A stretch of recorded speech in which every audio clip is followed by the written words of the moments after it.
ধর্ষকের কোনো ধর্ম নাই, সে হিন্দু মুসলিম নাকি বৌদ্ধ খ্রিস্টান না আলেম জালেম, এগুলো ধর্ম দেখার সময় নাই। আল্লাহ পাক বলেছেন তার রাসূলের মাধ্যমে ধর্ষণ হলেই প্রকাশ্যে মৃত্যুদণ্ড দিয়ে দিবে, যেই হোক, সে যেই হোক না, ওর কোনো ধর্ম নাই। সে একজন আলেম দাড়িওয়ালা মানুষও যদি হয় তাকেও এই কাজ করতে হবে। তো চোরের কোনো ধর্ম আছে? ডাকাতের কোনো ধর্ম আছে? তো মিডিয়া আবার টেকনিক্যালি দেখবেন ওইটাকে হাইলাইট করবে বেশি, বিকজ এখানে একটা সুযোগ আছে ইসলামকে ডমিনেট করার জন্য। তবে এখানে একটা বিষয় ক্লিয়ার করতে হবে যে পাপী যেই করুক তাকেই শাস্তির আওতায় আনতে হবে। আল্লাহ পাক তৌফিক এনায়েত করুন বোঝার। এখন এমন একটা সময় চলছে বাচ্চারাও এগুলো থেকে নিরাপদ না। 5 বছরের মেয়ে, 7 বছরের মেয়ে, কয়দিন আগে দেখলাম যে 2 বছরের মেয়ে, নাউজুবিল্লাহ, তার সাথেও নাকি এরকম ঘটনা ঘটেছে, এবং উত্তরবঙ্গেরই ঘটনা এগুলা। আর এগুলো শহরের চেয়ে এখন গ্রামে বেশি হচ্ছে। কারণ কি জানেন, গ্রামে তো আগে মানুষ এই উন্মুক্ত পোশাক আশাক দেখতো না খুব বেশি। এখন যখন পর্ন চলে আসছে হাতে, বাসায় সব এগুলো দেখছে, তখন গ্রামে দেখবেন ধর্ষণ বাড়ছে না? এটা নিয়ে আমি আলাদা লেকচার দিয়েছি যে কতগুলো ধর্ষণ হয়েছে এই পর্যন্ত। এই বছরই লাস্ট এই বছরই দেখবেন রিপোর্টেড 1337টা রেপের ঘটনা ঘটেছে এই বাংলাদেশেই। অ্যালার্মিং বিষয়। আর আমেরিকাতে প্রতি 6 জনে একজন রেপ হয়, আর রেপের রাজধানী হচ্ছে সাউথ আফ্রিকা, ওখানে প্রতি 3 জনে একজন রেপ হয়। তো এগুলো কিভাবে হচ্ছে? Only because of pornography. এটা যদি এখনও বন্ধ করতে না পারা যায়, আগামী ভবিষ্যৎ খুব খারাপ হবে। যেখানে সেখানে মানুষ জেনা করবে, যাকে তাকে রেপ করবে, দেখে নিয়েন। বিকজ এটা ভিতর থেকে মানুষকে পশু বানিয়ে দিচ্ছে। আমরা জানি এর পিছনে একটা বড় ইন্ডাস্ট্রি কাজ করে, যারা সারা বিশ্বে প্রায় $98 বিলিয়ন ব্যবসা করে পর্ন দিয়ে। শুধু আমেরিকায় ব্যবসা করে $12 বিলিয়ন, সারা বিশ্বে $12 বিলিয়ন বোঝেন? $1 বিলিয়ন কত কোটি বোঝেন? $100 কোটি। তো বিশাল একটা ইন্ডাস্ট্রি আছে, এর পিছনে টাকা কাজ করে, টাকা, অনলি টাকা। আর এখানে যা দেখানো হয় সবই ফেক, এগুলো কোনোটাই সত্য না, এটা শুধু একটা অভিনয় আর কিচ্ছু না। তো এটা দিয়ে পুরো স্পেশালি মুসলিম যুবকদের ভিতরে এমন একটা মানে পশুত্ব ঢুকে দেওয়া হয়েছে যে জেনা, ধর্ষণ, বেহায়াপনা এগুলো বাড়তেই আছে দিন দিন। এটা না কমানো গেলে এবং মানে আইনের সুশাসন নিশ্চিত করা না গেলে ধর্ষণ কমবে না, জেনা কমবে না, ইফটিজিংও কমবে না, মেয়েদের অধিকারও আর আদায় করা সম্ভব হবে না। এটা আমার মত। বাকিটা আপনারা ভেবে দেখেন, আপনারা অনেক বিজ্ঞ মানুষ আছেন, ভেবে দেখেন কি করলে এগুলো কমবে। যদি না ভাবি, আল্লাহ পাক কি করবেন জানেন? একটা হাদিস বলি খালি। জাইনাব বিনতে জাহাশ রাদিয়াল্লাহু আনহা তিনি বলছেন, ইয়া রাসূলুল্লাহ সাল্লাল্লাহু আলাইহি ওয়াসাল্লাম, আনুহলিকু ওয়া ফিনা সালিহুন, আমাদের মধ্যে সৎ লোক থাকা অবস্থাতেও কি আমরা ধ্বংস হয়ে যাব? আমাদের মধ্যে সৎ যে অনেক ব্যক্তি আছে তারা থাকলেও কি আমরা ধ্বংস হয়ে যাব? নবীজি বলছেন, নাম, হ্যাঁ তোমরা ধ্বংস হবে। ইযা কাসরাতিল খাবাস, যখন নোংরামি, অশ্লীলতা, বেহায়াপনা বাড়তে থাকবে, আলেম জালেম সব ধ্বংস হয়ে যাবে। তা আমরা আমাদের স্বার্থেই কথাগুলো বলবো, কারণ আমরা যদি এগুলোকে প্রতিহত করতে না পারি তাহলে আমাদের বাড়িতেও এই ফিতনা ঢুকে আসবে না? আসবে। দেখে নিয়েন, আল্লাহ পাক বোঝার তৌফিক এনায়েত করুন, আমিন।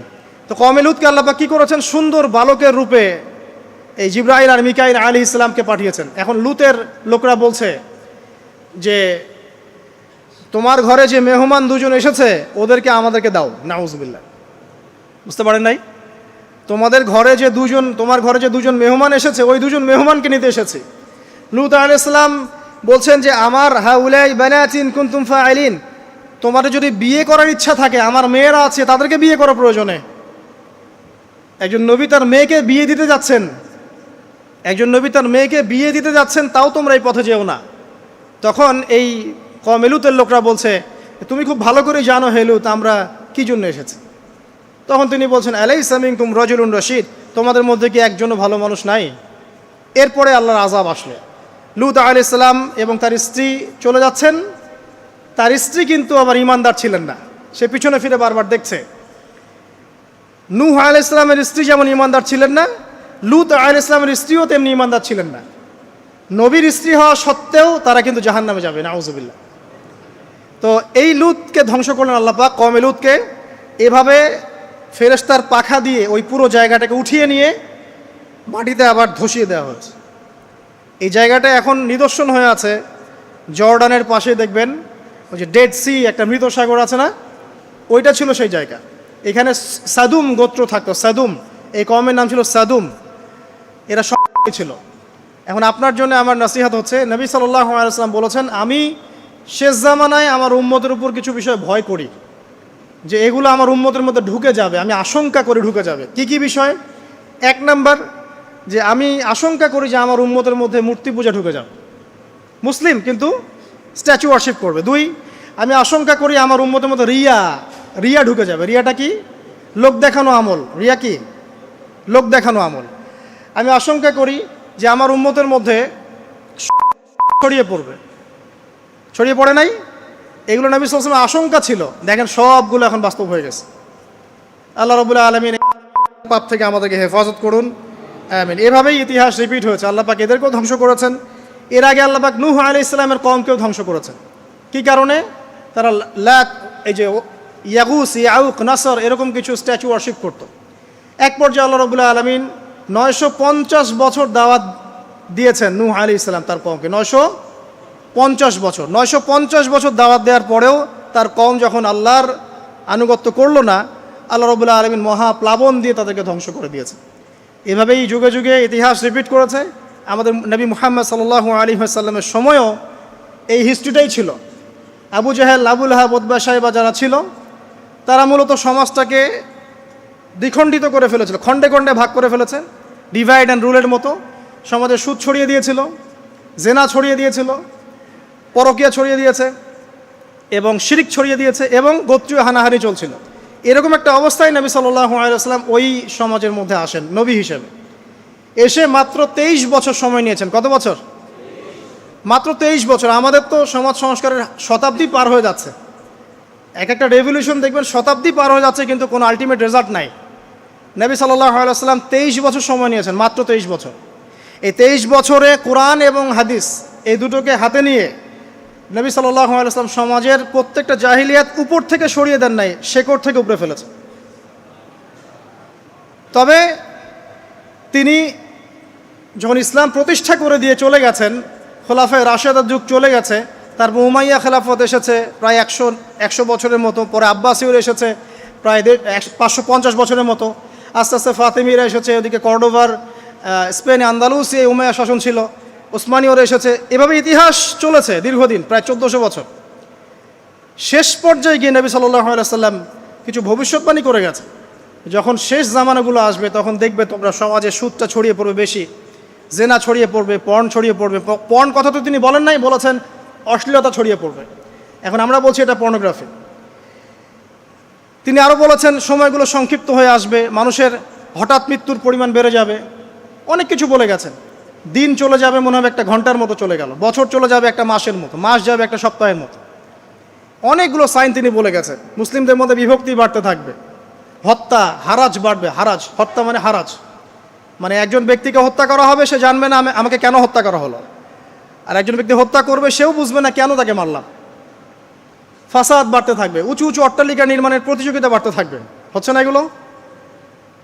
সমাজে ভালো মন্দের মানদণ্ড উল্টে যাবে। মানুষ সত্যকে মিথ্যা বলবে, মিথ্যাকে সত্য বলবে, মিথ্যাবাদীকে সত্যবাদী বলবে, সত্যবাদীকে মিথ্যাবাদী বলবে, আমানতদারকে খেয়ানতকারী বলবে, খেয়ানতকারকে আমানতদার বলবে। টোটালি মানদণ্ড উল্টে যাবে। আস্তে আস্তে সিচুয়েশন এমন হতে থাকবে, খারাপ থেকে খারাপ। তবে সোনালি সময় কি আর ফিরবে না? তাহলে সময় কি তাহলে আর ফিরবে না? এভাবেই চলবে সব কিছু?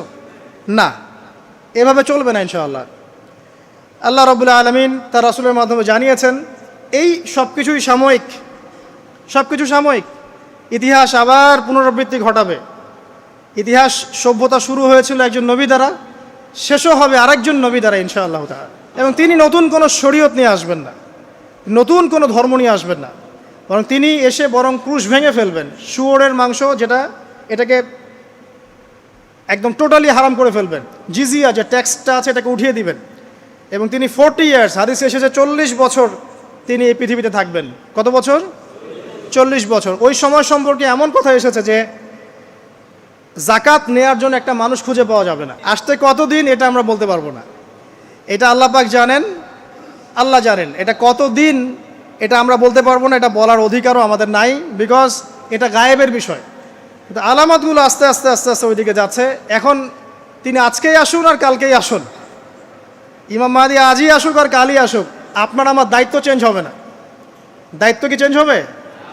খুব সংক্ষেপে 2 মিনিট সময় নিচ্ছি। যে আমরা যে কোনো সিচুয়েশনেই আমাদের দায়িত্বটা কি আসলে।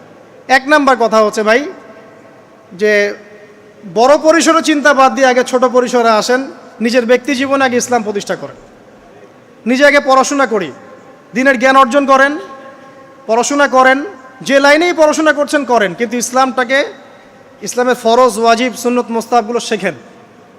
ডাক্তার ইঞ্জিনিয়ার হওয়ার কোনো আপত্তি নাই, আপনি বড় পলিটিশিয়ান হন, ইকোনমিস্ট হন, কোনো আপত্তি নাই, বাট ইসলামের বেসিক নলেজটা অর্জন না করে মৃত্যুবরণ করেন না আল্লাহর ওয়াস্তে। 2 নাম্বার, কোরআনকে সময় দেন, কোরআনটাকে স্টাডি করেন, হাদিসটা স্টাডি করেন, আল্লাহ পাক তৌফিক দান করুন, আমিন। এরপরে আমল বাড়িয়ে দেন, আমলটা বাড়ায় দেন।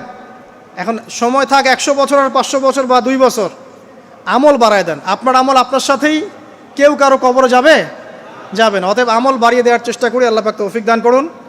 আমল বাড়ানোর সবচেয়ে সেরা পদ্ধতি হচ্ছে রাসূল সাল্লাল্লাহু আলাইহি ওয়াসাল্লামের সুন্নাহ মতো জীবন গড়া, নবীর সুন্নাহ মতো জীবন গড়া। প্রত্যেকটা কাজ রাসূল সাল্লাল্লাহু আলাইহি ওয়াসাল্লামের সুন্নাহ মতো করেন, ইনশাআল্লাহ প্রতিটা কাজই নেকি হবে ইনশাআল্লাহ। আর কি বাড়াবো? আদর্শ পরিবার। এটা বারবার আমি একটা কথা বলি যে আদর্শ পরিবারের কোনো বিকল্প নাই। পারিবারিক আদর্শ, পারিবারিক মূল্যবোধ সবচেয়ে বড় শিক্ষা। এই শিক্ষাটা অন্য জায়গায় আপনি পাবেন না। সো পারিবারিক আদর্শটা ঠিক করার চেষ্টা করি আমরা। আমাদের বাচ্চাদের প্রতি সচেতন হই, কার সাথে মিশছে, কি করছে, ওদেরকে ডিভাইস এডিক্টেড হতে দিয়েন না, এত সহজেই স্মার্টফোন ওদের হাতে তুলে দিয়েন না। বাসায় ছোট ছোট মেয়েদের ব্যাপারেও সচেতন হন, তাদের ব্যাপারেও খেয়াল রাখেন, তাদেরকে নিরাপত্তায় রাখেন। পর্দা, এটা তো বলতেই হবে, এটার কোনো বিকল্প নাই। যে যাই বলুক না কেন, আপনার ইজ্জত সম্মান আপনার কাছেই, এর কোনো বিকল্প নাই। রাসূল সাল্লাল্লাহু আলাইহি ওয়াসাল্লাম এবং আল্লাহর বিরুদ্ধাচারণ করে আপনি প্রগতি অর্জন করতে পারবেন না, আপনি উন্নতি অর্জন করতে পারবেন না। পারতে পারেন, সেটা বস্তুবাদী, পরকালে এর কোনো অস্তিত্ব থাকবে না। আর কি করতে পারি আমরা হালাল অর্থনীতি সার্চ করতে পারি। হারামে যারা আছি আজকে তওবা করি, আজকের এই লেকচার যাদের কানে যাবে, আমরা দোয়া করি আল্লাহ পাক সবাইকে হারাম রিজিক থেকে ফিরিয়ে নিয়ে আসুন।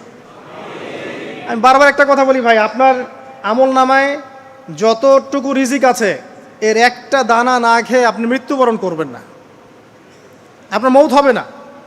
এখন আপনার রিজিকটা আপনি কি অবৈধ পথে চাচ্ছেন না বৈধ পথে চাচ্ছেন, এটা আপনার ডিসিশন।